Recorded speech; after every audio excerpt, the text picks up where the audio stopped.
પૃથ્વીની અંદર ઝાડ, ફળ, ફૂલ, માણસ, વાહન, નદી, તળાવ, સમુદ્ર બધું જ પૃથ્વીની અંદર આવેલું છે. તો આપણે આપણી પૃથ્વીને સાચવીને રાખવી જોઈએ. જો અહીંયા ચિત્ર કેવું છે કે પૃથ્વીને આવી રીતના પકડીને રાખી છે, નહીં કે આપણે કોઈ પણ જાતનો બગાડ કરવાનો. આ શું છે ખબર છે? આ એક છે કપડાની થેલી અને આ છે ઝબલું. તો આમાંથી આપણે ઝબલાનો ઉપયોગ કરવાનો નથી, આપણે કપડાની થેલીનો ઉપયોગ કરવાનો છે.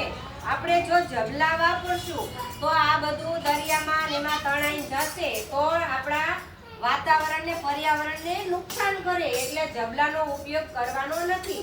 આપણે જ્યાં જઈએ, મમ્મી હોય પપ્પા હોય એને કહેવાનું કે ઘરેથી કપડાની થેલી સીવેલી હોય એ લઈને જાય. બીજું કે કચરો ગમે ત્યાં નથી નાખવાનો. જો કચરો બોટલ છે, ઢાંકણું છે, ઝબલું છે, બિસ્કિટના પેકેટ છે, ચોકલેટનું કાગળ છે, એ બધું જ આપણે કચરા પેટીમાં નાખવાનું છે. ગમે ત્યાં કચરો નાખવાનો નથી.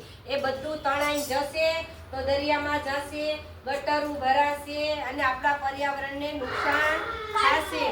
જો અહીંયા તે ચિત્ર આપેલું જોયું? આ બધા સ્વચ્છતાના સાધનો છે. જો આ સુપડી છે, આ ડોલ છે, કચરો આમાં લઈને આમાં નાખવાનો.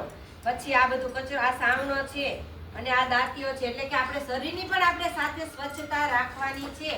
મેઇન આપણો હેતુ એ છે કે આપણે કચરો કચરા પેટીમાં નાખવાનો, ઝબલાનો ઉપયોગ કરવાનો નથી, થેલીનો ઉપયોગ કરવાનો અને આપણી પૃથ્વીને આપણે સાચવીને રાખવાની છે.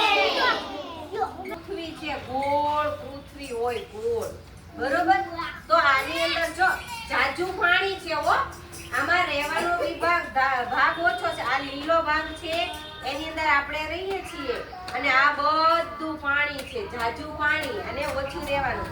અને આ જે સફેદ ભાગ છે ને આ આકાશ બતાય છે. આકાશ, આકાશ જોયું તમે? સફેદ હોય, આ બીજા કલરનું, આ બીજા કલરનું.